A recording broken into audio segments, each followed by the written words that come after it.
Je vais faire un petit rappel sur le sourcing et après on va parler de comment savoir doser les travaux sur une annonce. On est d'accord, c'est juste la pré-analyse. C'est pas ce qui va vous donner le chiffrage, mais ce qui va vous permettre de dire ok, j'y vais pas sur ce type d'annonce. Donc je reprends les bases du sourcing. Donc pour ceux qui ont déjà fait les sessions avec moi, bah, ça vous fera un rappel. Et pour les autres qui l'ont pas fait, bah, vous écoutez bien et vous me poserez vos questions en individuel en session privée. Donc les bases du sourcing, il y a des fondations communes indispensables qui sont aussi bonnes pour l'activité marchand de biens ou l'activité d'investisseur immobilier. Donc tu sais exactement ce que tu veux depuis ton étude de marché. Donc les surfaces, les travaux qui sont autorisés et interdits dans le secteur, la typologie de produits attendus de ton marché, la marge ou le cash flow idéal. Donc bien évidemment, si vous habitez en fin fond de la campagne et que c'est votre secteur autour de chez vous, c'est que des zones de campagne, vous n'allez pas nous faire des studios. Vous aurez très peu de chances de les louer. Si vous êtes en ville, on paye sur de la petite surface. Quand on est un peu plus excentré d'une ville de l'agglomération, même d'une ville moyenne, on va sur des surfaces un peu plus grandes en règle générale. Mais ça, encore une fois, c'est une étude de marché que vous devez faire, vous, on l'a fait ensemble, mais qui est propre à chaque secteur. On va chercher du micro-marché. Toujours, quand vous choisissez un secteur, le secteur, il doit être découpé. Donc, admettons, pour ceux qui sont en ville, donc par exemple, pour ceux qui sont à Paris, vous n'allez pas aller chercher dans tout Paris. Vous allez prendre un arrondissement. Dans l'arrondissement, bah, il y a toujours des bons, des mauvais quartiers. On sélectionne le quartier de prédilection et on va dans ce quartier-là. Si vous êtes à Lille, pareil, à Bordeaux, à Marseille, ça se passe exactement de la même manière. Le prix réel, c'est pas celui qui est affiché. Faut regarder les délais de vente, typologie de produits qui partent rapidement près du secteur où vous êtes, les biens qui restent sur le marché et pourquoi ça reste sur le marché. L'objectif, c'est d'aller chercher les anomalies et les opportunités. Ensuite, le prix, il se fait à l'achat et pas pendant les travaux. Ce que je remarque souvent, c'est que, et ça c'est dans le cadre aussi de mes entreprises physiques, c'est que quand il y a des clients qui m'appellent, des investisseurs qui m'appellent pour reprendre des chantiers, c'est souvent parce qu'ils sont plantés sur le chiffrage. Ils se sont dit, ok, le bien est intéressant, on verra les travaux et on négociera tout au rabais au niveau des travaux. Et en général, bah, ça finit sur des chantiers qui sont foirés, plantés ou abandonnés. Donc, un bon sourcing, c'est acheter en dessous du prix du marché avant travaux. Et on regarde pas juste si c'est cher, mais je vais optimiser, ça fonctionne pas. Je vais me rattraper sur la déco, sur les équipements, ça fonctionne pas non plus, surtout pour ceux qui font du locatif. Et le marché va monter, il va augmenter plus tard. Donc, si la rentabilité ou la marge n'existe qu'après des hypothèses, eh ben c'est no go, on n'y va pas. On doit toujours sourcer avec une sortie en tête. Ça, je vous le dis tout le temps. Même si vous faites du locatif pendant 1 an, 2 ans, 3 ans, 5 ans, on pense toujours à l'exit, à la sortie. Dès la visite, vous devez savoir à qui vous allez revendre ou à qui vous allez louer. Donc, on étudie sa niche, on étudie son avatar client, parce que ça reste un business, que ce soit pour le locatif ou pour l'achat-revente. Donc, dans le locatif, vous savez si vous allez louer à des étudiants, si vous allez louer à des jeunes travailleurs, si vous allez louer à des familles, etc., etc. Et pareil pour l'achat-revente. Est-ce que vous revendez à des pros? Est-ce que vous revendez à des CMistes? Est-ce que vous revendez à une famille, des primos, etc. À quel prix réaliste avec projection croissante réaliste vous allez acheter? En combien de temps vous allez pouvoir faire l'opération? Et si vous savez pas à qui vous vendez ou à qui vous allez louer, bah c'est simple, vous n'achetez pas. C'est que vous ne connaissez pas votre secteur. Donc, on s'engage jamais sur des choses qui sont incertaines. Sourcing spécifique sur l'achat-revente et sur des flips traditionnels. On va pas rentrer dans des choses sur de la vente à terme, sur de la vente en concomitant, sur du crédit vendeur, tout ça. On reste vraiment dans le général et après, ça s'étudie au cas par cas. Donc, le marchand de biens, il cherche toujours un problème à résoudre. Et il achète pas juste un bien. Il va résoudre un problème de succession, un problème de divorce, un bien qui est occupé ou mal loué, un bien qui est pas joli, un bien qui est mal présenté, un bien où est-ce que c'est détecté une erreur de prix, une mauvaise annonce ou un mauvais professionnel qui est entre les mains. Un bien propre, bien décoré, bien présenté, bah pour les professionnels, c'est un mauvais sourcing en achat-revente. Décote obligatoire. Les gars, ça me ferait plaisir de voir vos têtes quand même. Vous avez tous coupé vos caméras. La décote, elle est obligatoire quand on achète. Donc, sauf s'il y a une optimisation, ça peut arriver. Donc, je disais décote obligatoire. Donc, ça, vous savez, on achète toujours en dessous du prix du marché. 15 à 30% si on peut, sous le prix du marché, rénover. Sinon, on n'a pas de marge. Il y a trop de stress qui va s'installer. Et zéro tolérance à l'imprévu. Donc, c'est sûr que sur des biens qui sont beaux, qui sont propres, vous allez avoir du mal à négocier. Sur des biens où est-ce qu'on va résoudre un problème, donc succession, divorce, etc., vous aurez plus de chances sur des biens qui ont du mal à se vendre, forcément. On veut des travaux simples et reproductibles. Donc, soit en achat-revente, on veut pas de structure lourde ou maîtrisée pour faire des projets sur un temps court. Pas d'urbanisme incertain. On se positionne pas sur des projets où est-ce qu'on n'est pas sûr de pouvoir réaliser le projet. Pas de technique exotique. Donc, quand je dis technique exotique, c'est des projets un peu farfelus qui pourraient, encore une fois, où est-ce qu'il y a de l'incertitude. Il faut savoir que la complexité, quand elle n'est pas maîtrisée, ça tue un projet. Et surtout quand on débute. Les travaux lourds, ils peuvent être possibles seulement si vous investissez dans les travaux. C'est pas vous qui allez mettre les coups de pelle et les coups de truelle, mais où est-ce qu'il faut être investi sur le terrain, où est-ce qu'il faut suivre, faut vraiment être dedans et avoir un minimum de connaissances. Le temps est ton ennemi, que ce soit aussi, c'est aussi valable pour l'investisseur locatif. Ce qu'il faut intégrer, c'est bien évidemment, c'est les délais de travaux, le temps des travaux, les délais administratifs, les délais de revente. Et comme on dit souvent, un deal qui est rapide vaut mieux qu'un deal qui est gros mais qui est lent. Donc, sourcing spécifique à l'achat locatif. Donc, la demande locative avant le bien. Avant même la visite, vous devez savoir qui est-ce qui loue ici. Donc, encore une fois, le profil, votre client qui va louer le bien. Pour quel type de budget? Ça sert à rien d'aller me faire du haut de gamme si vos clients, c'est des cassos, je vais pas mal parler, mais pour des gens qui sont dans le besoin. Pour quel type de logement? Ce qu'on disait tout à l'heure, on s'adapte vraiment à la demande du marché. Pour quelle durée? Si vous savez que c'est un secteur qui a beaucoup de turnover, par exemple, vous êtes à côté d'une fac, d'un centre de formation, d'un lycée professionnel, toutes ces choses-là, vous savez que vous allez avoir du turnover tous les ans. Si vous êtes à côté d'entreprises, de zones d'activité, vous êtes à côté d'un centre Amazon, d'une zone d'activité, vous savez qu'en général, les gens restent. Le loyer, il doit être réaliste et pas fantasmé. On ne fait pas une étude de marché uniquement sur Airbnb. On ne se fie pas à 100% de ce que dit l'agent immobilier. Vous avez vu une annonce à telle ou telle offre, tel ou tel prix, pardon. Ce qui est autorisé, c'est les loyers qui sont réellement loués. Donc ça, vous pouvez retrouver ça sur Meilleur Agent, sur Data, Annonce Data. Je vous enverrai les liens où est-ce que vous pouvez vérifier les prix des loyers en fonction des secteurs. Je vous enverrai tout ça. Les annonces qui disparaissent vite. Donc ça, il faut y faire attention parce qu'il y a plein d'investisseurs qui mettent des fausses annonces sur Le Bon Coin. Donc ça dure un jour, 2 jours. C'est juste pour voir s'il y a de la demande. Donc c'est une stratégie que vous allez certainement faire aussi. Ça, vous verrez ce genre de stratégie avec Axel sur comment savoir si le marché il va répondre ou pas. Donc faites attention à ce genre d'annonce aussi. Et le retour des gestionnaires locaux. Ça, c'est important. Vous pouvez très bien appeler les agences autour du secteur pour savoir à peu près à combien se loue tel ou tel type de bien. On ne se fie pas juste à l'agent immobilier qui vous vend le bien. On fait sa propre étude, on fait sa propre opinion. Les chiffres passent avant l'optimisation.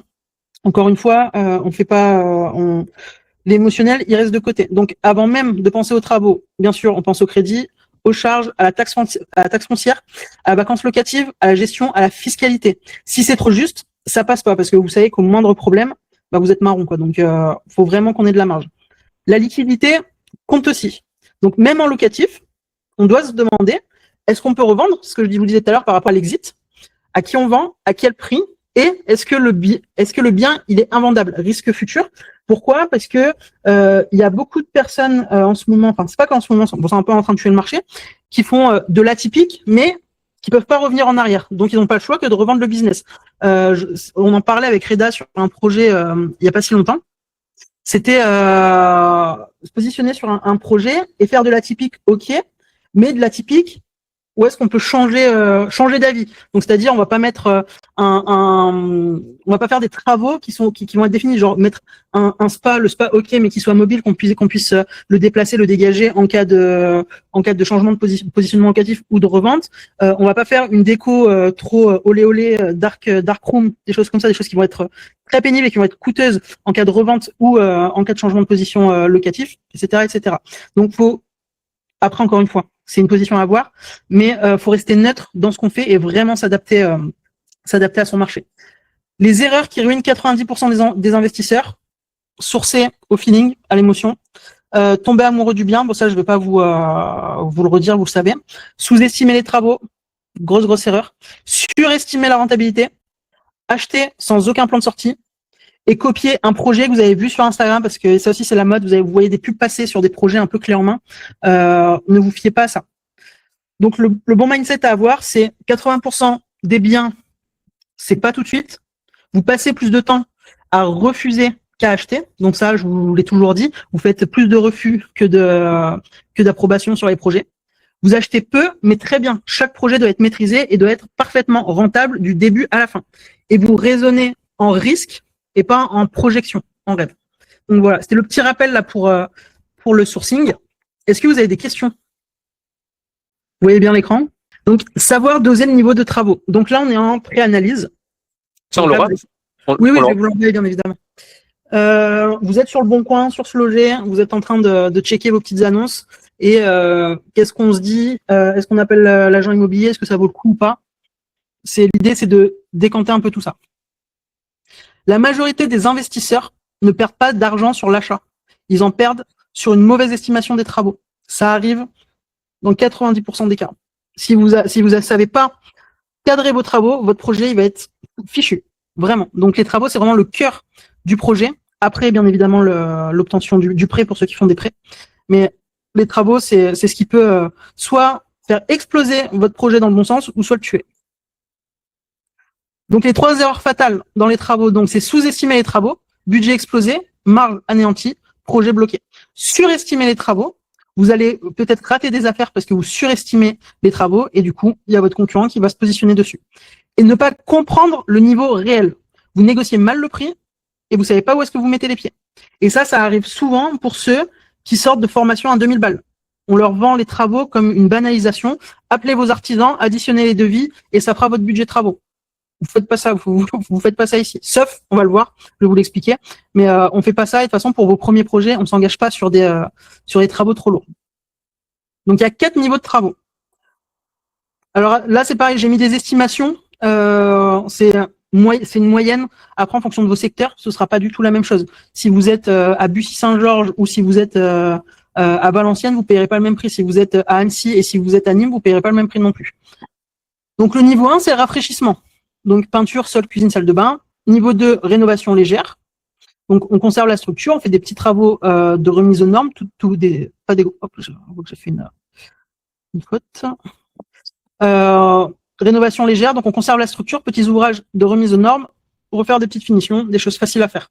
Rénovation lourde, donc c'est tout ce qui concerne niveau 1, niveau 2, plus l'électricité, la plomberie, la distribution, la menuiserie, l'isolation, etc. Et niveau 4, donc ça c'est pour les profils les plus avancés, la réhabilitation. Donc c'est tous les niveaux, et là on touche à la structure, à la toiture, on refait tout. Niveau 1, le rafraîchissement. Donc pour du rafraîchissement, là ok, vous allez avoir 1 ou 2 corps d'état, il n'y a pas besoin de faire venir un architecte, un maître d'œuvre. En général, c'est de la peinture à faire. On est plutôt sur des appartements, des maisons, des projets qui sont des années 90-2000 ou qui ont déjà été rénovés.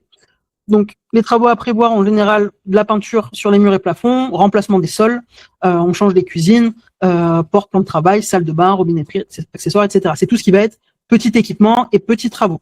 Les signaux que vous allez voir sur les photos, c'est tout ce qui est propre, mais un peu vieillot. Un peu, alors ça dépend des âges, mais un peu comme chez vos parents, ceux qui ont plus la trentaine comme moi. Donc c'est ce qui est vieillot, mais on veut refaire un coup de neuf. Les couleurs datées, un peu beige, jaune, marron, et pas de dégradation visible. Donc des travaux, l'avantage c'est que c'est des travaux courts, en 4 à 8 semaines, c'est torché en fonction des surfaces. Encore une fois, ça reste une moyenne. Pour les marchands de biens, attention, c'est des marges courtes, mais avec une rotation rapide. Attention à ne pas surpayer le bien en pensant économiser sur les travaux. Donc ça, c'est pour le niveau 1. C'est facile, c'est accessible. J'ai des amis qui font du locatif et qui se positionnent que sur ce type de projet. Et ça fonctionne assez bien. Pour du patrimonial. Niveau 2, rénovation légère. Là, on arrive plus sur des biens des années 70-80. La structure, elle est OK, mais les finitions, elles sont vieilles. Donc, en général, les cuisines, elles sont pourries. Les salles de bain, elles sont pourries. Les sols sont pourris. La peinture, si c'est pas de la tapisserie dégueulasse à grosses fleurs, c'est pareil. Plomberie apparente à reprendre. Et vous avez généralement c'est l'électricité. Les signaux sur les photos, c'est des cuisines en bois foncé ou stratifié, comme ils faisaient à l'époque. La faïence dans la salle de bain, c'est souvent les couleurs rose-vertes avec les reliefs et les frises, ça ils aimaient bien. Moquette ou carrelage des années 70, les tableaux électriques à l'ancienne, etc., etc. Donc, que ce soit pour les investisseurs ou les marchands de biens, zut, j'ai fait. On est sur du 6 à 12 semaines de travaux avec une belle plus-value à la revente ou à la revalorisation locative. Et c'est pareil, pour du niveau débutant, ça va très bien, même sur du niveau intermédiaire. Ce genre de travaux, ça va très bien, ce genre de projet. Encore mieux, bien évidemment, si on peut diviser. Mais ça s'apprête parfaitement pour le niveau de ce groupe. Rénovation lourde. Donc moi, là, c'est ce que je préfère. Pourquoi? Parce que là, on va taper des projets qui sont intéressants. On va chercher des projets qui sont fatigués. Souvent, c'est des granges, des dépendances, et il y a tout à refaire. Donc là, on est vraiment dans la revalorisation complète et l'optimisation. Travaux à prévoir, électricité complète. Donc là, on ne cherche pas à savoir ce qui est bon, ce qui est plus bon. Tout dégage ou tout est mis en coupure et on remplace. Plomberie, pareil. Menuiserie, on n'en parle même pas. Salle de bain, cuisine, redistribution partielle possible, donc ce qui est possible de faire en fonction des ouvrants, en fonction de plein de choses. Et là, en général, on dépose un permis de construire, une déclaration préalable pour rebouger un peu les choses. Reconstruction, extension sur élévation. Ce que vous allez voir... Putain, désolé. C'est ma souris. Ce que vous allez voir sur les photos, c'est les prises en bakélite. Je ne sais pas si vous savez ce que c'est les prises en bakélite. C'est les anciennes prises, en général, sont rondes. Des fois, il y a même des petits interrupteurs à côté. C'est vraiment des trucs à l'ancienne. Les fils apparents en coton, avec les fils avec un câble en coton qui est tout autour. Plancher et murs anciens, les vieux tableaux à fusibles, des fenêtres simples vitrage généralement en bois, carrelage fissuré, murs abîmés, etc. L'investisseur et le marchand de biens, ce qui est bien pour eux, c'est que la décote, elle est importante à négocier. Il y a un potentiel de 40% de revalorisation après rénovation. Et là, on est sur des travaux un peu plus longs, entre 3 et 6 mois, encore une fois en fonction de la taille du chantier. Mais pour l'avoir fait, on a refait des biens de plus de 400 mètres carrés en moins de 6 mois. Ok. L'opportunité de restructuration, donc abattre des cloisons et des murs, bien évidemment. Hein, murs. On divise, là on s'amuse un peu plus. On vérifie les murs porteurs avant l'achat. Et en général, il y a un permis de construire. DP. Potentiel. La réhabilitation lourde. Donc là, on est en général sur l'immeuble où, vous savez, les maisons bourgeoises anciennes. Ça revient bien là, en ce moment. On est sur de la travaux à prévoir structure, mur, plancher. En général, il y a la toiture complète à faire. Sur les anciens bâtis, vous voyez les toits qui flanchent, ça fait le ventre. Les réseaux électriques et la plomberie. L'isolation thermique totale. En général, ce qui est sympa, c'est que sur l'ancien, vous pouvez aller choper, pour ceux qui font du locatif, vous pouvez aller choper des aides pour tout ce qui est isolation, avec l'ANA, en fonction bien sûr des revenus, de plein de choses. Mais dès qu'il y a de l'isolation thermique à faire, vous pouvez aller chercher des aides. Et les menuiseries et charpentes aussi à prévoir. Et puis tout le reste, hein, bien évidemment. Je remets pas, quand là on est au niveau 4, vous vous doutez bien que c'est l'addition du reste, hein, je redis pas tout l'intérieur. Les signaux sur les photos. On va voir des choses anciennes, donc des murs fissurés ou lézardés, des toitures qui sont affaissées ou percées, humidité généralisée, DPE F ou G, bien généralement, ou des fois même absence de DPE.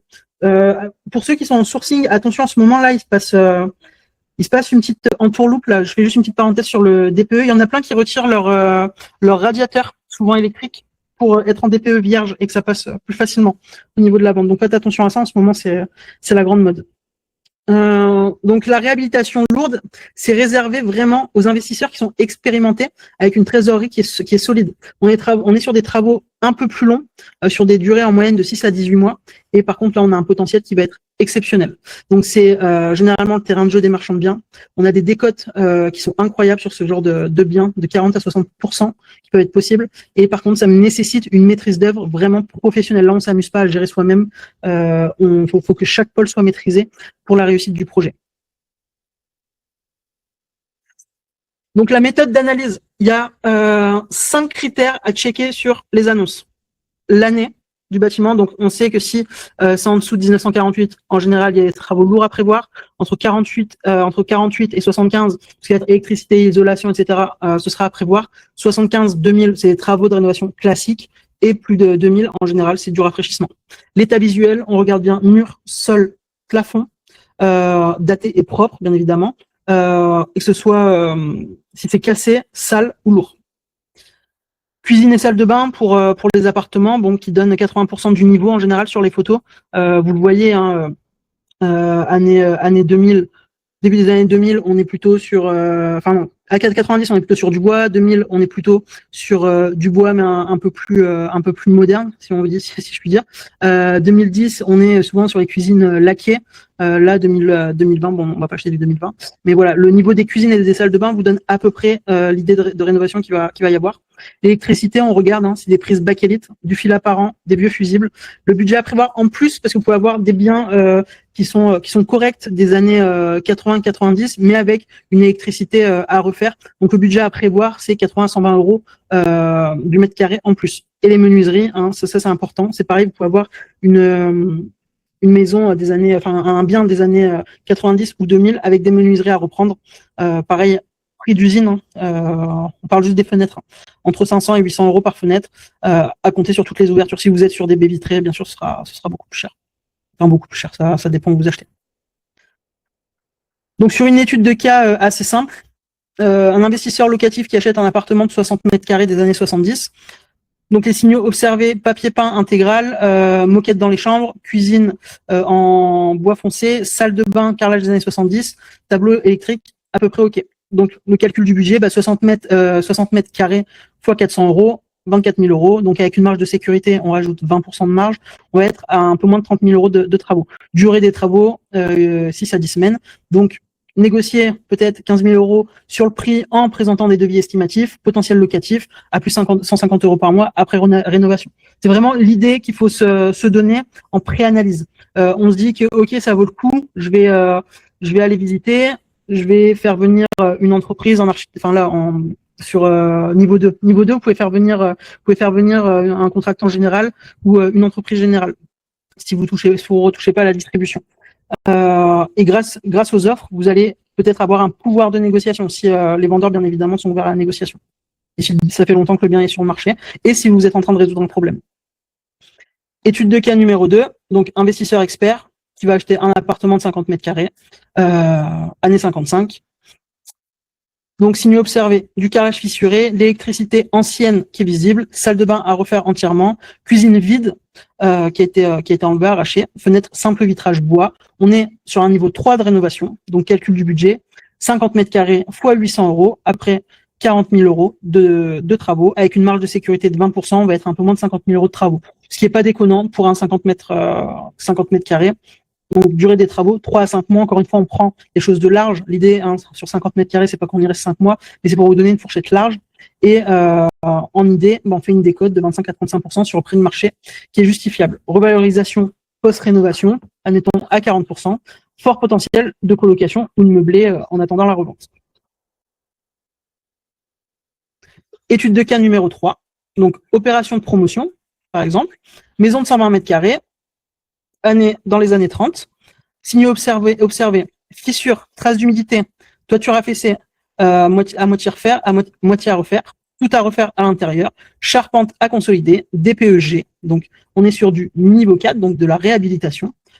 Oula, là, je me suis viandé. Excusez-moi. J'ai mis 1002. Je refais le calcul. OK. Donc, avec une marge de sécurité, on est à 216 000 euros de travaux pour une maison de 120 mètres carrés des années 30. Durée des travaux, 9 à 18 mois. Encore une fois, c'est une moyenne, parce que ça me paraît, ça fait beaucoup, mais on se donne vraiment les scénarios les plus pessimistes. Négociation agressive qui peut être possible sur ce genre de bien. Donc là, on a déjà vu, et j'ai déjà fait des opérations où on est allé chercher du 40 à 50% sur des biens vraiment pourris comme ça. À vérifier impérativement sur le PLU pour voir si on peut bien évidemment diviser, surélever, faire d'extension, etc., avant de se positionner sur ce genre de projet. Est-ce que jusque-là, vous avez des questions ou pas? Ça va, personne. C'est bon? OK.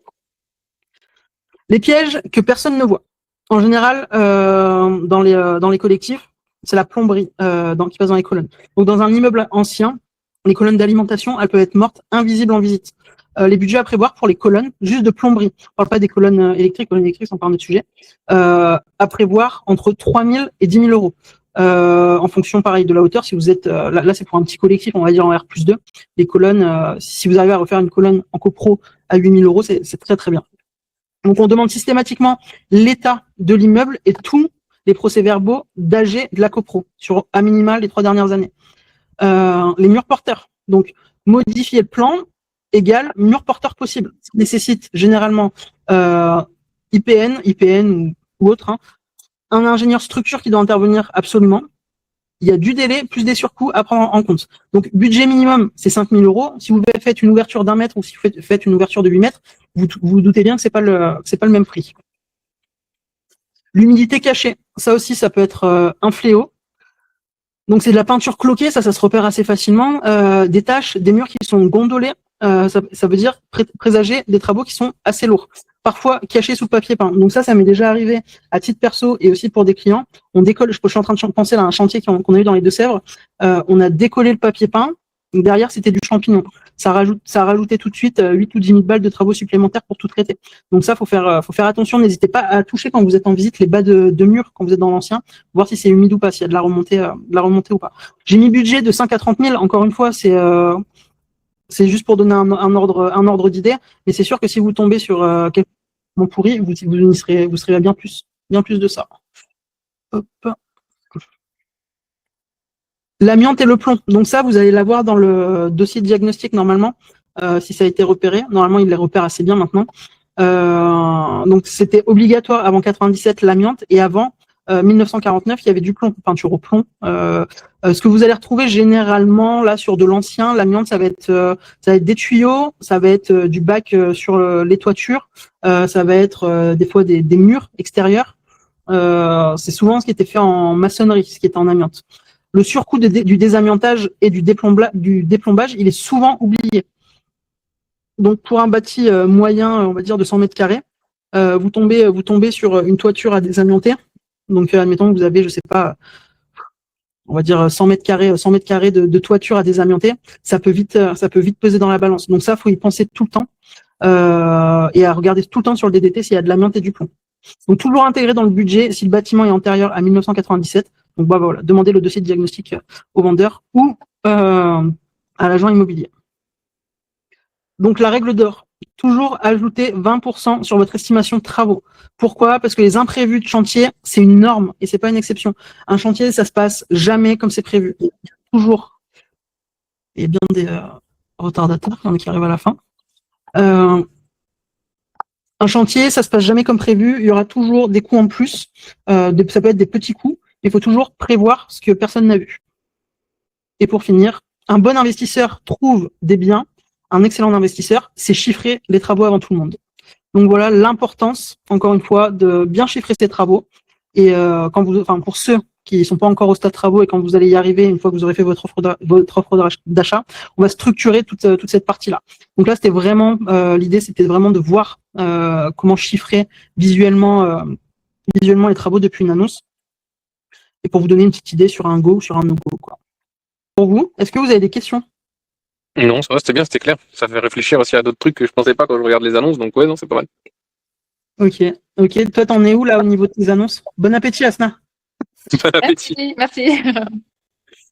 Bah, ça recherche, j'en vois des belles, mais je sais pas si je peux me positionner ou pas, donc j'attends de les montrer, soit à toi, soit à Alex. Vas-y, on va faire une étude de cas là en direct. Vas-y, partage une annonce, on va la regarder ensemble. Alors. Bonsoir, désolé. Laurie, salut. Salut, pardon pour le retard. Pas de souci. C'est chouette. Merci beaucoup. Mais de rien. Je me rendais pas compte que les travaux, le budget pouvait monter aussi vite et qu'on pouvait aller chercher des marges de négociation aussi fortes. J'aurais pas pensé, donc merci. De rien. De rien. Normalement, là, je te partage. Je sais pas si on voit bien. Oui. Ah bon? Bah, j'aimerais rien. Ah oui, t'en as mis pas mal de côté là. J'en ai plusieurs. Là, j'ai une bonne intéressante, c'est celle à 120 000 que j'aurais bien aimé te montrer là, celle-là, là. La maison de 3 pièces, 85 mètres carrés, parce que j'ai des idées, mais comme je connais pas grand-chose. Mais il y en a une autre aussi partie qui a retenu une idée, c'est celle-là. Je sais pas si tu vois ou pas. Si c'est fluide quand je clique. En gros, j'ai fait la visite virtuelle sur un site qui propose. C'est une vente qui est depuis juillet 2025 aux enchères, à partir de 60 000 euros, mais je pense qu'il y a personne qui achète parce qu'il y en a beaucoup qui ont peur des travaux qu'il y a à faire, etc. Donc c'est la partie qui est là. Je sais pas si tu vois là. C'est juste la première petite maison qui est là avec un seul Velux au-dessus là. Ok. Il y a peut-être un problème de copro dans ce cas là. Je vois qu'il y a. Si ça se vend pas aux enchères, alors que les enchères c'est pour les professionnels. Ouais, bah après, ils disent dans l'annonce, il y a une infiltration sur la toiture et dedans, c'est un peu bien, voilà quoi.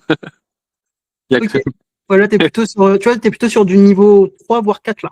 Ouais, bah là, c'était plus mettre à nu et faire quelque chose de joli quoi pour avoir un premier rapport quoi.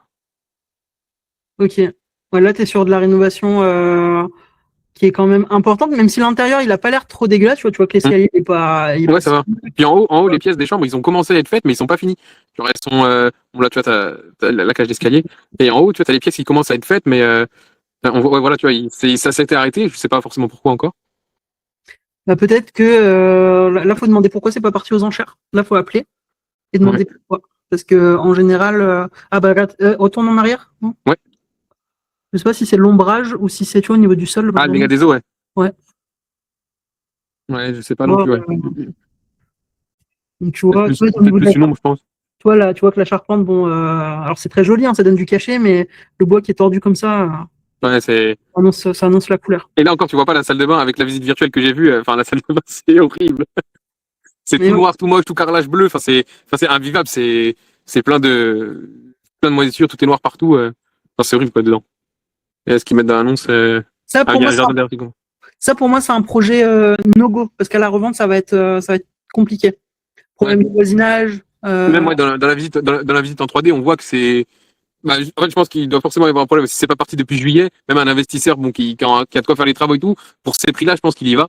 Et si ça fait plus d'1 an que ça part pas, c'est bizarre. Là, tu vois déjà les conflits, quoi. Ouais, Les c'est sûr. voitures, demi-tour, les poubelles, les machins. Ça, c'est no go. Ok. On va en regarder une autre. Après, si Yvonique ou Laurie veut bien partager, ou quelqu'un d'autre partager des annonces qu'il a trouvées, comme ça, on regarde ensemble. Ah, moi, je veux bien t'en avais partagé un par WhatsApp. Par contre, j'ai pas l'annonce parce que c'est avec une agence. Je sais pas si tu as pu voir le plan cadastrage que je t'ai donné. Tu veux que je le partage directement? C'est plus simple. Attends, je vais me remettre. Je vais le partager, c'est pas plus simple. Hop là.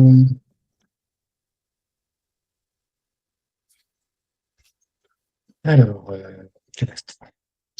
Je suis désolé, j'étais pas trop dispo ces derniers temps là avec la situation là C'est normal, pas de souci. qui se passe. Mais ouais, oui, j'avais regardé ton truc. C'est pareil, j'ai pas compris parce que j'ai pas l'annonce du coup. Ouais, alors, je vous partage à l'écran, ce sera plus simple. Alors, d'ailleurs, je vais le tourner pour que ce soit plus visible. Alors, ça, c'est un cadastre, pour ceux qui savent pas ce que c'est. Par contre, c'est à l'ancienne. Donc là, ce qui serait bien que tu fasses, c'est que tu ailles sur cadastre.gouv. Gouv, si tu as l'adresse. Oui, j'ai l'adresse.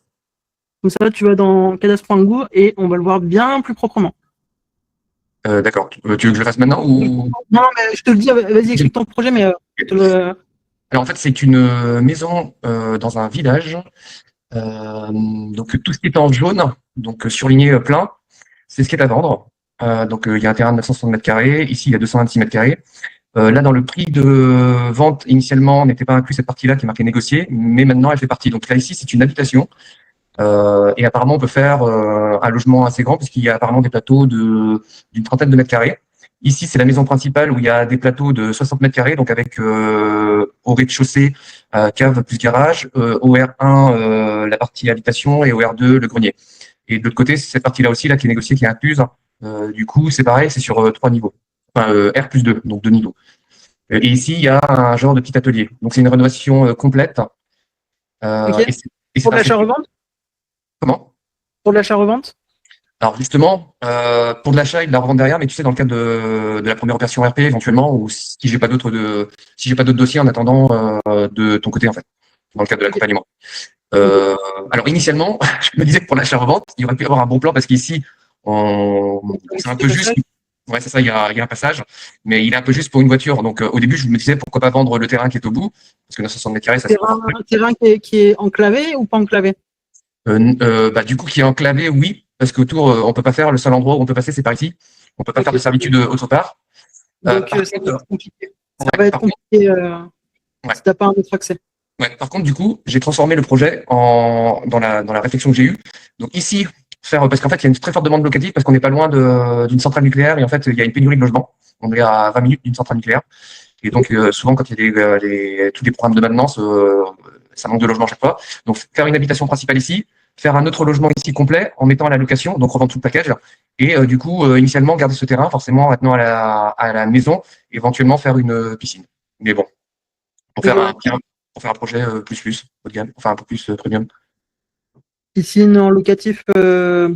Ah non, pour la maison principale, pour la maison principale et garder ça pour le locatif. Mais pas le locatif n'aura pas accès à la piscine, c'est juste l'habitation principale. Qui Mais sera apparemment, revendu après. comment? Qui sera revendu après.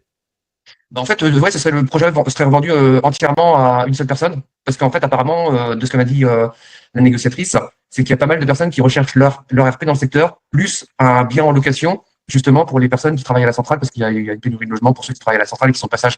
Et en gros, ceux qui viennent travailler à la centrale ne se posent pas trop de questions parce qu'ils ont les frais de dette, donc ils sont largement couverts, donc ça se joue sans problème en fait. Oui, c'est Donc, des gens qui travaillent, c'est des gens en général qui travaillent à la semaine, qui sont en déplacement. c'est ça, ouais. Et parfois, parfois il reste 4, 5, 6 mois en fait, parce que les programmes de maintenance peuvent être assez longs. Ok. Et donc, il y a une forte demande. Voilà. Du coup, le prix était initialement à 197 000 euros. Il y a eu une première négociation à 182 000 euros. Il y avait ça avait été signé, en fait. Elle avait réussi à le vendre, mais les personnes n'ont pas obtenu leur prêt. Ils avaient fait une estimation des travaux sans cette partie-là. Apparemment que pour la maison principale et l'atelier, 220 000 euros. Donc, je me suis dit que éventuellement avec Bulia, du coup, avec Oui. je pense qu'on aurait pu gagner 30%, comme tu disais, au moins sur les travaux et peut-être optimiser parce qu'ils ont peut-être fait ça, ils ont peut-être fait qu'avec des devis avec un artisan, j'ai pas eu plus de précision. Ouais, bah justement, c'est toujours intéressant d'avoir le prix de ce qui a été estimé par les agents immobiliers en première tranche, si vous voulez, pour vous donner juste une idée. Mais il faut pas s'y fier quand on avance dans son projet. Vraiment, il faut faire son propre prix parce que l'agent immobilier, il n'est pas dans les travaux. Il a demandé à 2-3 copains artisans de lui chiffrer le projet. Ça n'a pas été monté de manière professionnelle. Faut pas oublier que l'agent immobilier, il est là pour vendre. Donc c'est bien en première tranche, en pré-analyse, d'avoir ces chiffres à lui, mais c'est à vous après de construire le projet, d'aller chercher votre propre vérité sur le projet. D'accord. Donc ça veut dire qu'il faut visiter et faire venir des artisans pour. Non, on fait pas venir d'artisans. Là, tu n'as pas écouté. Bah, en fait, je n'étais pas là initialement. Non. Ouais. Quand vous faites de la rénovation hors rafraîchissement, vous me faites venir sur les projets des professions intellectuelles.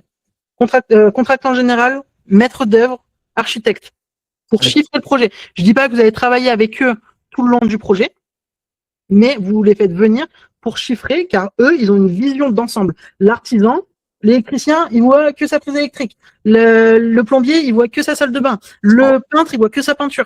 Personne, il y a personne qui va penser à l'autre. Et ce qui n'est pas pensé va te coûter de l'argent. Une réservation dans un plancher béton, boum, personne n'y a pensé. Allez, 1500 balles ici. Boum, là dans les chambres, oui, on n'avait pas pensé à ça. Peut-être qu'il faut mettre les télés dans les chambres, il faut rajouter une énergie, une prise à mi-hauteur, donc c'est-à-dire refaire des saignées dans le placo qui vient d'être fait. Boum, tout de suite tu repères 1000 balles juste pour 2 bouts de prise qui ont été oubliés, etc., etc. Donc tout ça, on fait les études, on fait la conception. C'est les professions intellectuelles qui pensent le projet. C'est pas l'artisan. Ok. Du coup, sur ce projet, je sais pas si tu penses que c'est viable. C'est à 1h15 de là où j'habite. Je me demande s'il faudrait pas que j'aille visiter pour prendre toutes les mesures. Attends, par contre, j'ai une photo que je peux vous partager du diagnostic. Hop. Voilà. Salut Faisal. Donc ça ressemble à ça, en fait, la maison, c'est vraiment de la pierre. Ok. Donc là, cette partie-là, il y a la cave et le garage. Donc il y a la répartition comme ça. Il y avait le garage qui peut être réhabilité. Ouais, qui peuvent être aménagés. Après le premier étage, il y a le débarras, la chambre et la pièce principale. Et le deuxième étage, un grenier. Ok. Et ils se font des plateaux tout en 60 mètres carrés. Il y a par contre présence de plomb, forcément dans les habitations comme ça. Donc il y a une réglementation particulière, j'imagine. Et il faut le déposer. Ouais, c'est ça, mais il y a pas de. C'est pas un peu comme l'amiante pour le plomb, il faut pas des entreprises. Enfin, ils ont pas. Ça coûte un peu plus cher quand. Il y a des avis qui sont variés. Hein. Moi, quand il n'y a pas beaucoup de volume, je m'arrange avec les entreprises. Juste qu'ils me mettent en déchetterie et qu'ils me ramènent les bons de dépôt juste pour se couvrir. Ouais. Si vous avez vraiment du volume, bon bah là c'est autre chose. Hein. Là, ça peut mettre en péril, ça peut mettre en danger. Et surtout là, je vois que c'était pas en copro, mais t'es en mitoyenneté. Donc à voir si c'est mitoyen ou pas, ce qui est en commun ou pas sur l'amiante. Parce que des fois sur les vieilles maisons d'habitation comme ça, t'as le tuyau du voisin qui peut passer chez toi et qui repart. Ça c'est déjà vu. Quand c'est complexe, là, pour moi, c'est un petit projet. Donc, tu peux t'arranger avec les entreprises. Sur des projets beaucoup plus complexes, plus gros, sur de l'entrepôt, des choses comme ça, où il y a vraiment des kilomètres carrés de toiture enlevés ou des mètres linéaires à l'infini d'amiante, on fait venir des entreprises spécialisées. Ok. D'accord. Pour moi, ça, comme premier projet, ça me paraît Compliqué. ça me paraît ambitieux au niveau des travaux. Ouais. Okay. C'est à 1h15 de chez toi. Ouais, en plus, ouais. Et puis, quand j'ai regardé le diagnostic, en plus, c'est déclaré zone inondable. Et quand on regarde en fait dans l'historique de zone inondable, il y a eu qu'une fois où ça a été inondé en 2004 quand il y a eu une méga crue, mais c'est tout. Ok. Bon, ça, la zone inondable en général, c'est encore un meilleur point de négociation. Ok. Moi, le projet, peut-être sur le papier, les chiffres qui ressortent, ils sont peut-être bons, mais en termes de travaux, ça me paraît ambitieux sur de la mitoyenneté comme ça. Je peux avoir même les voisins, ils peuvent faire chier s'ils habitent à côté. À creuser. Vraiment, si c'est exceptionnel, sur le papier, on creuse un peu plus. Si on voit qu'il y a plus de complexité qu'autre chose, on n'y va pas. Si tu me dis derrière que sur 190 000 à l'achat, 120 000 de travaux, et que derrière tu vas me chercher 150 000, 200 de marge, bah ok, on y va, tu vois. Ça vaut le coup de se casser un peu la tête. Si derrière, en exit, tu as 50 ou 60 000 euros de marge, c'est non. Bah, ce qui est bizarre, j'ai regardé un peu la base de données DVF, là, des ventes. Le prix du mètre carré varie entre des logements. J'imagine que c'est des logements qui sont habitables tout de suite. C'est entre 1800 euros du mètre carré jusqu'à 2005. Donc, et c'est en fonction des rues. En fait, dans des rues, tu trouves beaucoup de 2500 euros du mètre carré. Et par exemple, pour celle-là, dans cette rue-là, apparemment, c'est à autour de 1900 euros du mètre carré. Ok, bah faut regarder ce qui s'est vendu là sur les 5 dernières années dans cette rue, si ça vaut le coup ou pas d'y aller. Ouais. Bah, c'est à 1900. J'ai regardé justement, c'est à 1900 euros du mètre carré. Apparemment, la revente. Et dans le secteur et dans cette rue, est-ce qu'il y a eu beaucoup de ventes ou pas? Non, une dizaine. C'est qui te disait? Sur la vente, la base des ventes. Ah, ok. Moi, j'aime bien aller sur Immodata. Je sais pas si vous connaissez. Ouais, ça se passe sur la même base de données de DVF. Et bah, Immodata, vous pouvez vous abonner aussi. Il y a des abonnements. Ça donne pas mal d'indications. Et quand on voit que c'est pas vendu, alors attention aux indications. Pardon, quand vous allez analyser vos biens, des fois vous voyez qu'il y a très peu de ventes depuis X années. Ça veut pas dire que ça se vend pas. Ça veut dire que les gens ne vendent pas et que c'est très dur. Là, on a un projet à Jacob-Belcombette, à côté de Chambéry. Les gens qui achètent, c'est très dur d'avoir quelque chose là-bas. Les gens qui achètent là-bas ne vendent pas. Ils gardent pendant 20 ans.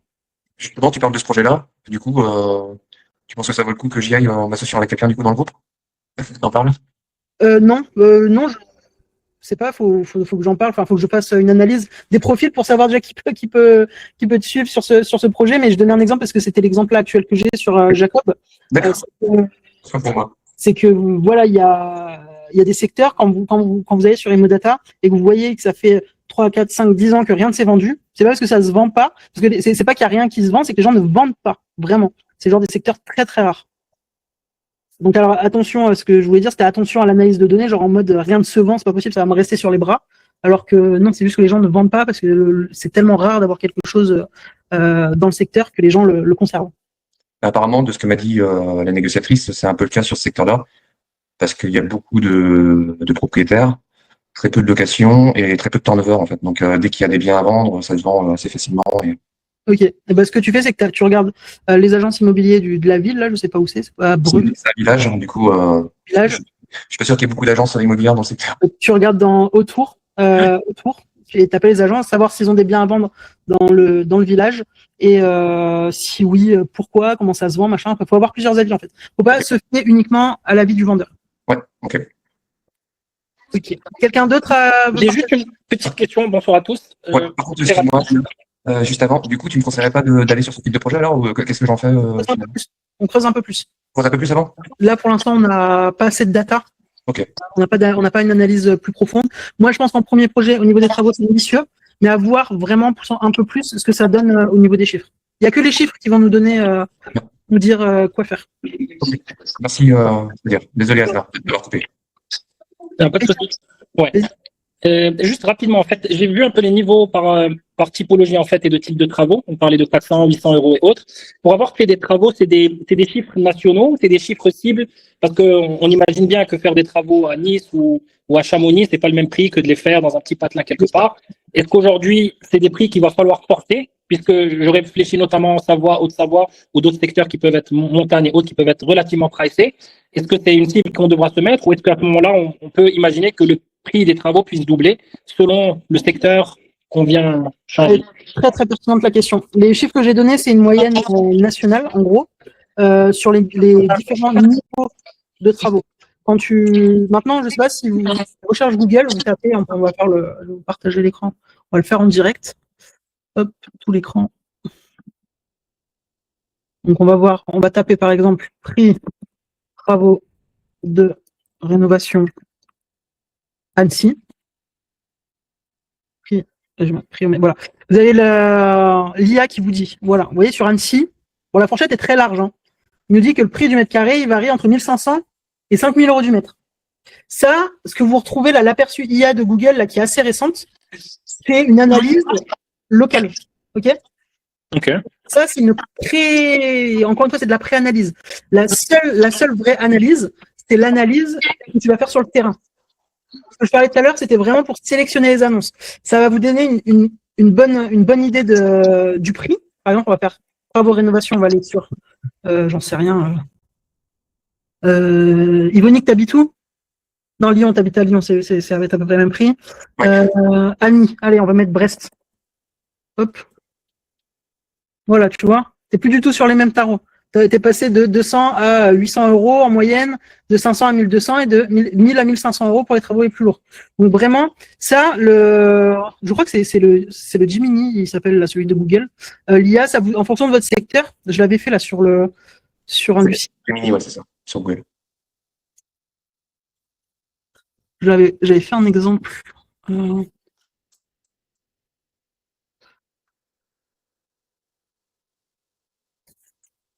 J'avais fait un exemple. Voilà, quand vous êtes sur le Bon Coin, par exemple, donc Orléans, toute la ville, là, vous mettez vos critères. À côté de ça, vous tapez sur Google le prix approximatif du secteur. Donc, il va vous dire, bah voilà, à côté d'Orléans, c'est entre 700 et 1500 euros du mètre carré pour une réno complète. Après, moi j'aime bien Meilleur Agent parce que du coup, ça nous donne le prix au mètre carré locatif et revente, et ça nous donne aussi la tension des secteurs. Donc là, Sandillon, là, un bien que j'ai sélectionné comme ça, on est sur un secteur hyper tendu, donc on est dans le rouge, et prix au mètre carré, prix moyen de revente, 1400 balles. Bon, on sait qu'on va être plus que ça, vu qu'on va rénover à neuf, on va être plutôt entre 3002, 3003, 3004. Donc là, en effet, ça vaut le coup. Pareil en locatif, pour encore une fois, c'est de la pré-analyse. C'est pas une analyse de terrain, c'est quand on est en train de faire du sourcing de biens. Et pareil pour le locatif, ça donne le prix moyen locatif avec les recherches, on est toujours dans le rouge, et ça nous permet de savoir à combien on va louer. Et j'avais fait pareil sur Se Loger. Donc là, sur Se Loger, j'aime bien sur Se Loger, c'est cool parce que vous pouvez définir la carte et vous voyez un peu les prix qu'il y a autour. Et pareil, là on est où? Je sais plus ce que j'avais fait. On est dans... Merde. Qu'est-ce que j'ai recherché ici? Je sais plus quelle commune. Ah oui, du côté de Tours. Du côté de Tours, bah voilà, les prix, ils sont entre 700 et 1500 euros du mètre par rapport à l'annonce de Gemini. On voit que sur le secteur, bah, c'est un secteur qui est quand même recherché, on est en orange, prix locatif, prix mètre carré, etc., etc. Donc ça vous donne une idée en fonction du secteur. Vous voulez regarder quelle ville, Faisal? Non, je réfléchissais notamment à Haute-Savoie et Savoie de façon plus large, donc pas de... Savoie, c'est un secteur vraiment particulier.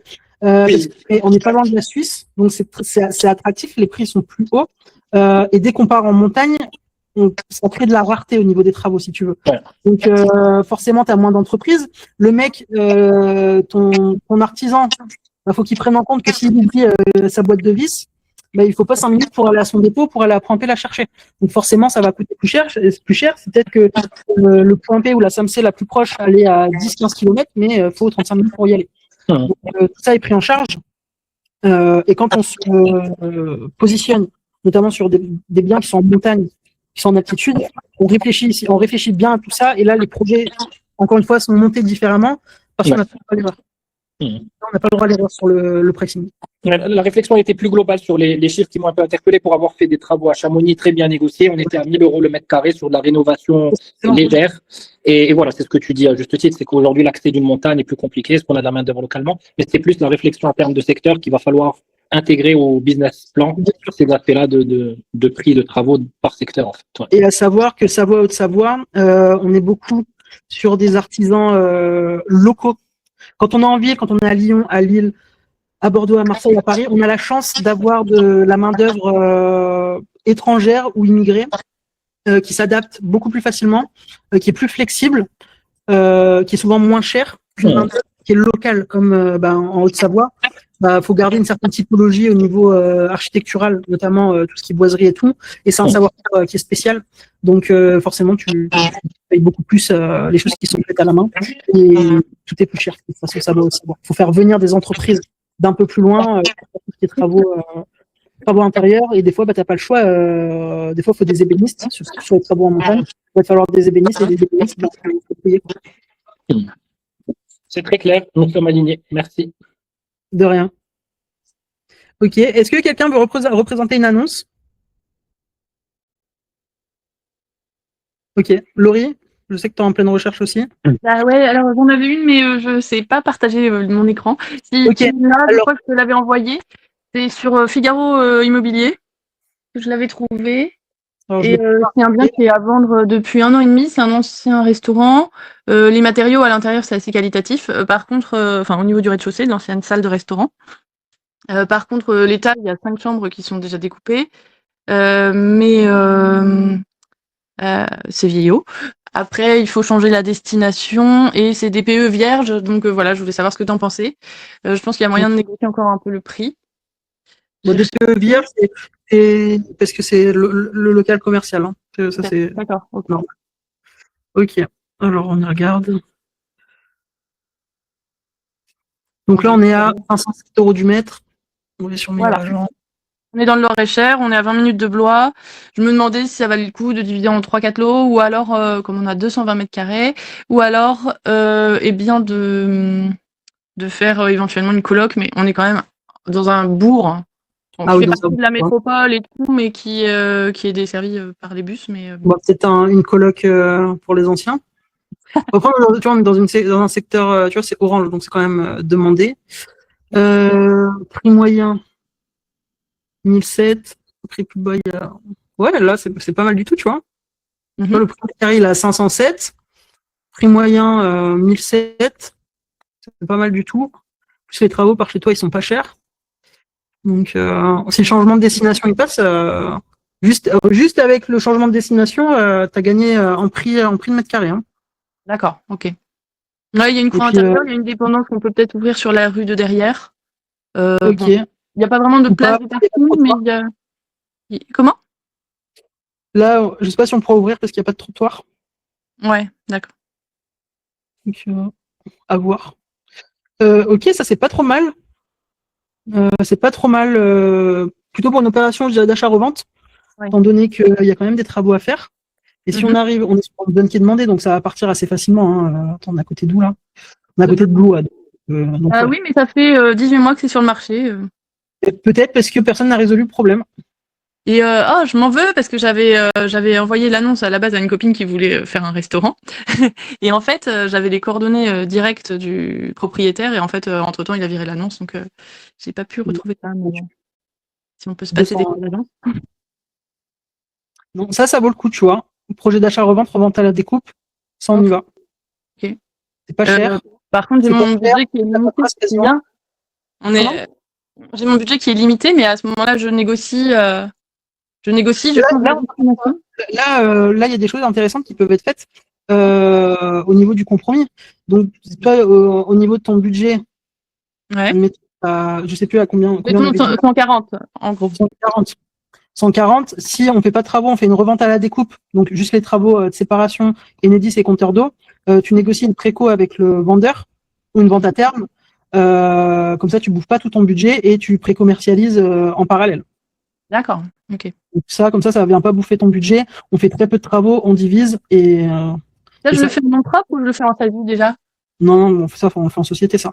D'accord, ok.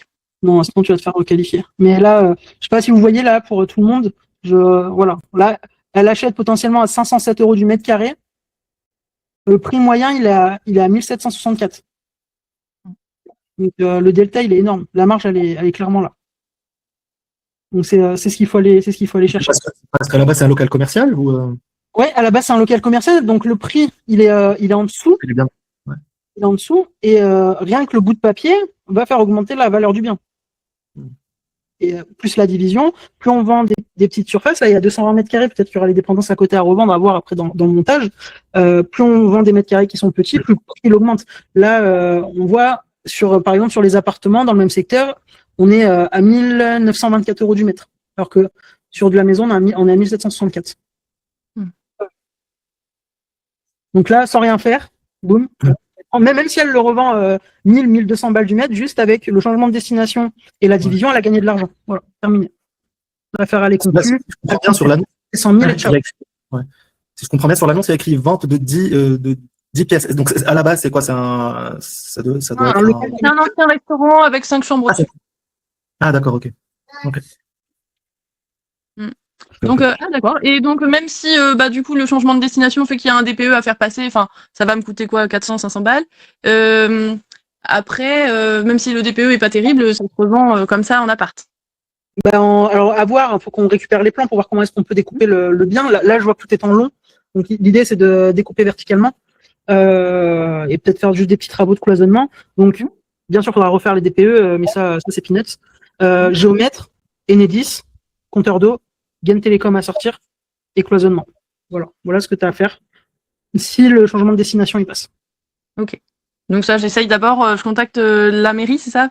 C'est ça, tu poses, on fera ensemble un certificat d'urbanisme. Donc là, tu vas avoir une réponse sous 3 semaines, un mois, voir si c'est possible d'être fait ou pas. Si tu vois que la mairie répond favorablement, ok, tu peux te positionner. En parallèle, tu peux, ça fait 18 mois qu'il est sur le marché, il va peut-être pas partir tout de suite, mais en parallèle, tu peux faire ton offre, le temps d'arriver jusqu'au compromis et d'avoir ta réponse au niveau de l'urbanisme. Quand on sait que, en général, le certificat d'urbanisme est accepté, est favorable, pardon, on sait que derrière, on peut aller déposer soit une DP, soit un permis, on sait que ça va passer. Ou il y aura des petites choses à modifier, mais au moins, ça nous donne une idée. Et quand je revends forcément tous les lots, ou je peux laisser une petite partie en commercial. J'avais notamment le projet de faire une laverie. Est-ce que je le tente ou on mélange pas tout? Faut faire l'étude de besoin. Si tu es dans un bourg, pour avoir habité en campagne, j'ai ma machine, tu vois.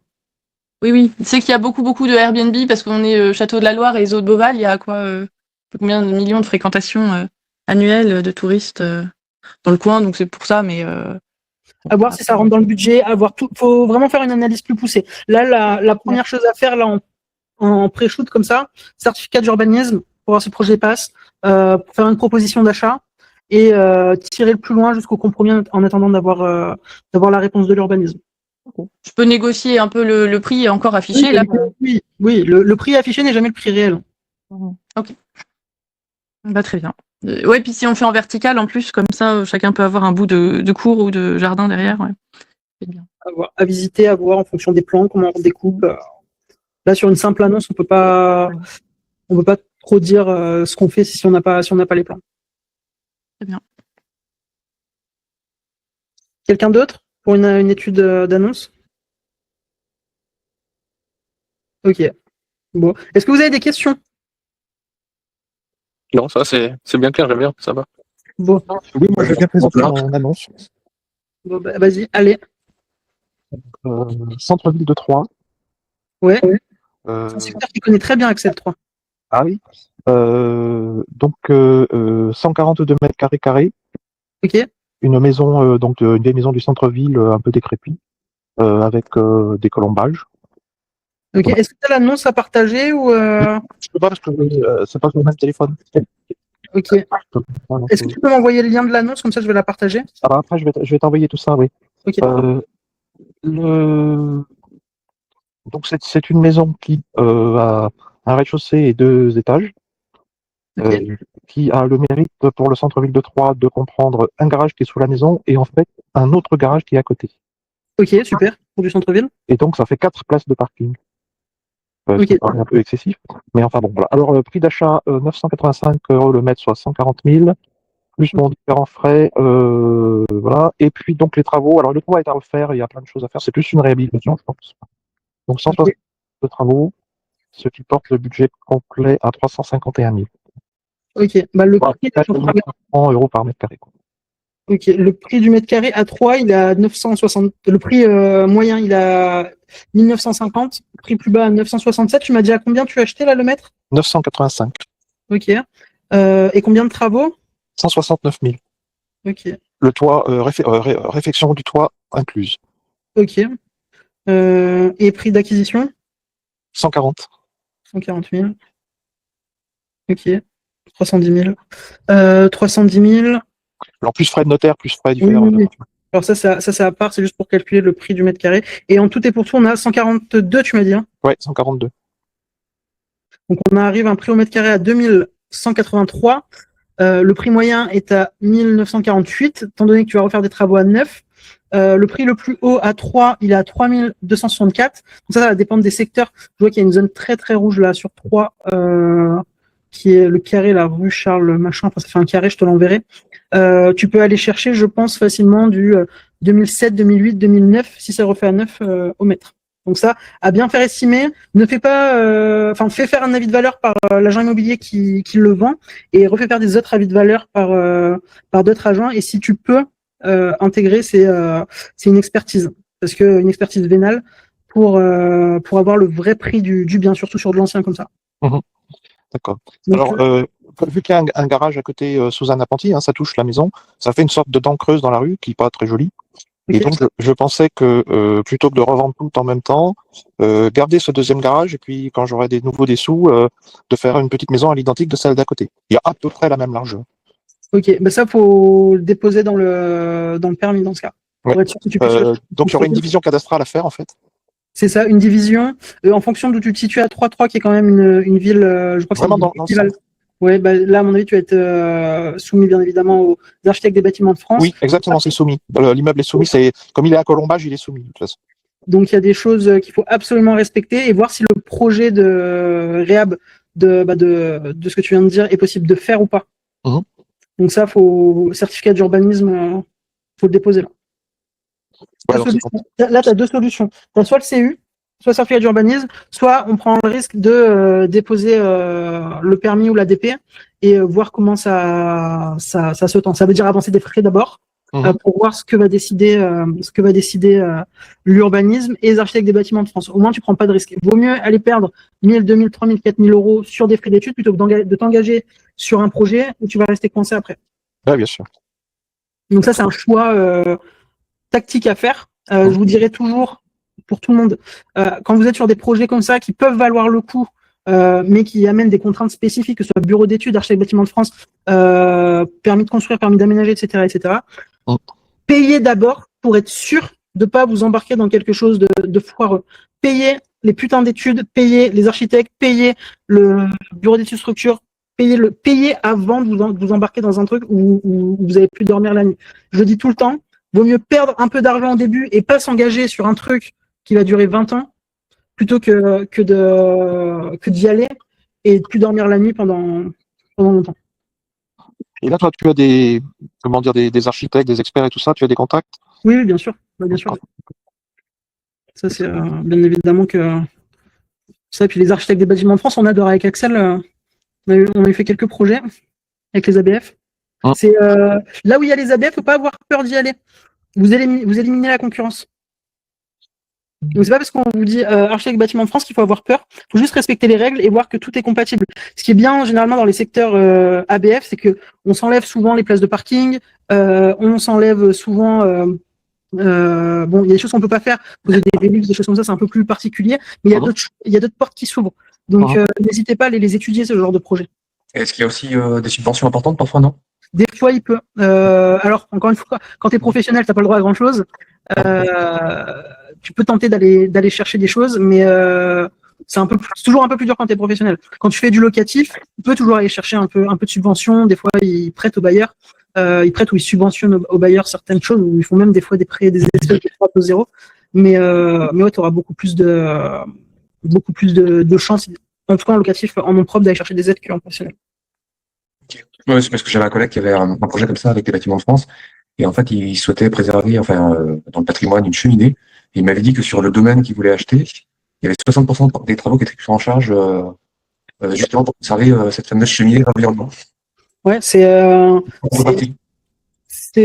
possible. Ça arrive parce que des fois, il y a des choses qu'on est obligé de conserver, des colombages, des chiens assis, des capucines, des cheminées, des arches, des gueules de loup, des architectures, des moulures des fois.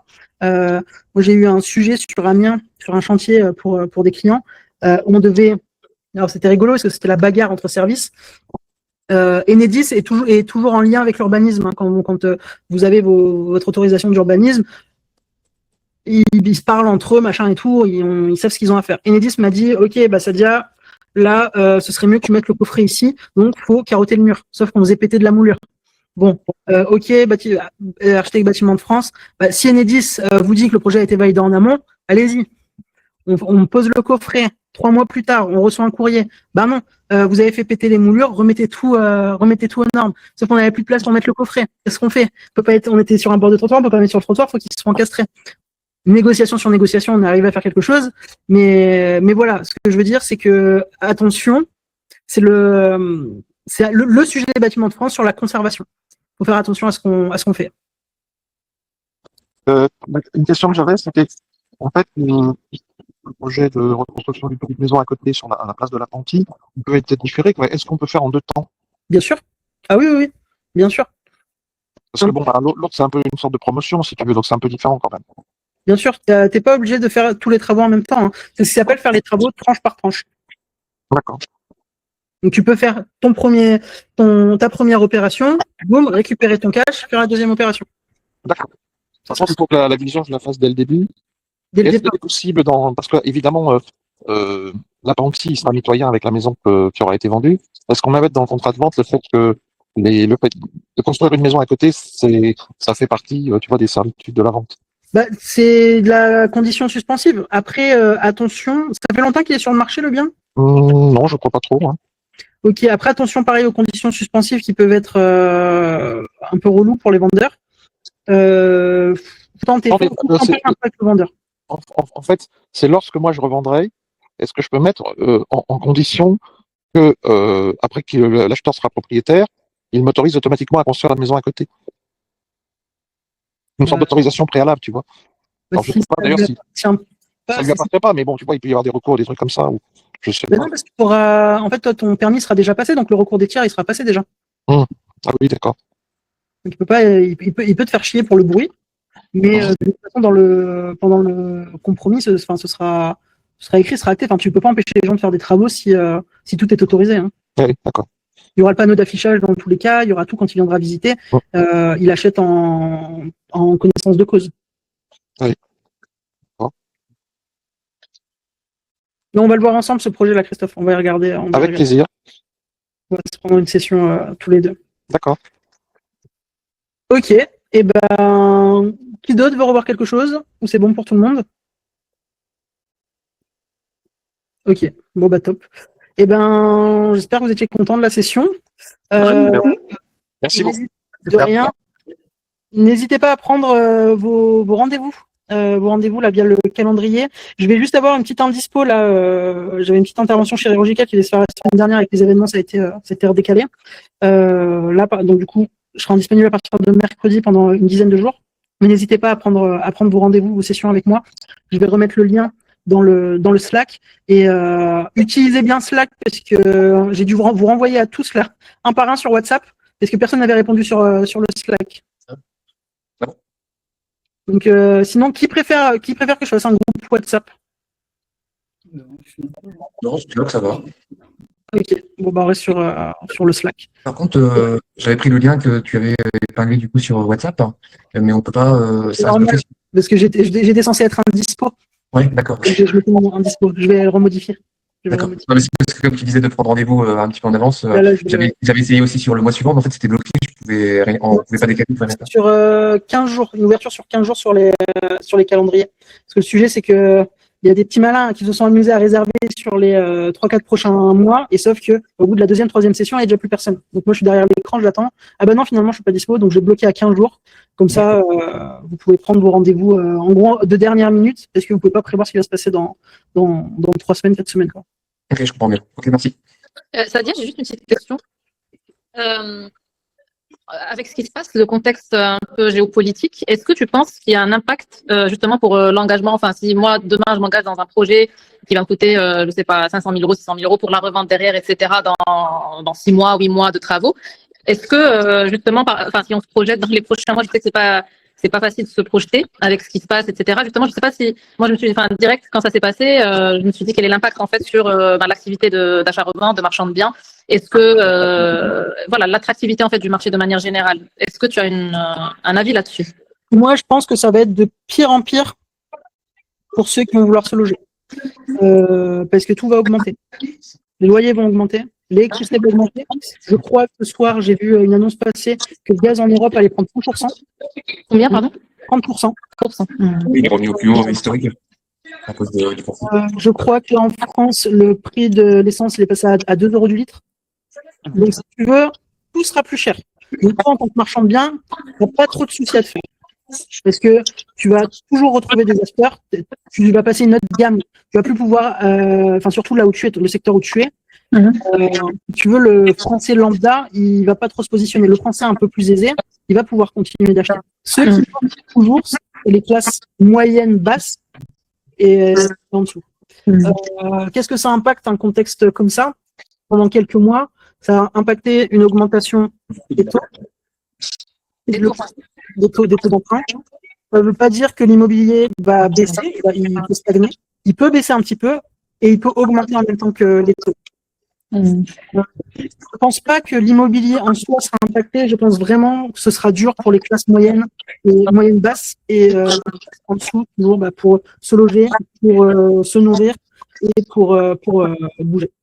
Donc ceux qui sont dans la, on va dire, aisés, même si le taux augmente, ils vont contracter quand même les prêts, quoi. Oui, ils vont contracter des prêts. Encore une fois, moi je vais vous, je sais pas si ça vous parle, mais moi j'ai contacté énormément de prêts en 2019, juste avant Covid. Je me suis retrouvé avec des projets, avoir des prêts qui couraient, des plans de courte durée suivis pour le personnel soignant. Catastrophique. De contexte un peu exceptionnel permet de renégocier avec les banques. Ça vous va, si c'est vraiment quelque chose de grave qui va se passer, forcément les banques vont être ouvertes, forcément le gouvernement va faire quelque chose parce que on ne sera pas les seuls à avoir des prêts à droite, à gauche, des choses en suspens. Il y aura des choses de fait. Forcément, on va payer un peu les pots cassés. Il y a toujours quelque chose à payer, mais après, il faut se remettre en place. Est-ce qu'on va être dans la galère comme pendant le Covid? Je pense pas, parce que pour la France et la Suisse, le Moyen-Orient, c'est loin. Ce qui va vraiment être impacté, je pense, c'est vraiment tout ce qui va être énergie et forcément taux d'intérêt. Et du coup, le coût des travaux, et le coût des fournitures les matériaux. Ouais, parce que si l'énergie augmente, ben forcément pour acheminer tous ces ressources. Le 3/4 de fournitures, c'est vous qui allez les acheter avec nos process. La main d'œuvre n'a pas de raison d'augmenter. Peut-être que le prix des trajets va augmenter un petit peu. Pendant les gilets jaunes, on l'a eu pendant. Enfin voilà. On l'a eu. Mais en soi, hormis les taux, je pense pas que beaucoup de choses vont bouger. Mais la question est très pertinente. Hein. C'est très bien de l'avoir posée. Après, je suis pas Madame Irma. Là, ça peut péter d'un jour ou là, on a un basculement que ça pète. Nous, de notre côté, on le vit, alors pas autant qu'à Téhéran ou qu'en Israël ou qu'au Liban, mais on le voit, on l'entend. Je pense que ça va piquer là les prochains jours. En tout cas, le prix de l'immobilier à Dubaï, il n'a pas bougé encore. Hein. Donc je pense qu'avant que ça arrive en France, il va se passer un petit moment. Je crois que Asma ne devait plus avoir de batterie. Je la vois plus. Ouais, elle a quitté. Elle a quitté, ouais. Donc voilà, ça peut être préoccupant. Je vais peut-être en faire une vidéo là quand je reviendrai. Mais je pense que pour le moment, hormis ce qui va être chauffage, élec, transport, ça va faire mal, mais ça, je veux dire, en France, ça y est, on est habitué à prendre des douilles à ce sujet, quoi. Donc c'est encore les mêmes qui vont trinquer. Ok. Et ben, si c'est bon pour vous, je vous souhaite un bon dimanche. J'espère qu'il est quelle heure chez vous? Moi, il va être 23h. Donc vous, il est 19h40. 50. 19h50. 20h, on va faire manger les enfants. bon. Bonne app à vous. Et Merci. puis, une semaine. Merci. N'hésitez pas si vous avez des questions. Pour ceux qui n'avaient pas mon numéro, maintenant vous l'avez. Et puis regardez bien le Slack, allez bien aux sessions d'Axel, c'est hyper intéressant ce qu'il propose. Si les horaires ne conviennent pas, bah, vous n'hésitez pas, vous lui dites plutôt le soir, plutôt le week-end, plutôt parce que c'est pas rigolo d'être tout seul et de parler à deux personnes. C'est mieux qu'il y ait du monde et qu'on puisse échanger. Yes. Très bien. Ok. Bon bah allez, bonne soirée les gars. Ciao, ciao. Merci beaucoup. Bonne soirée. Bye. Au revoir. Au revoir.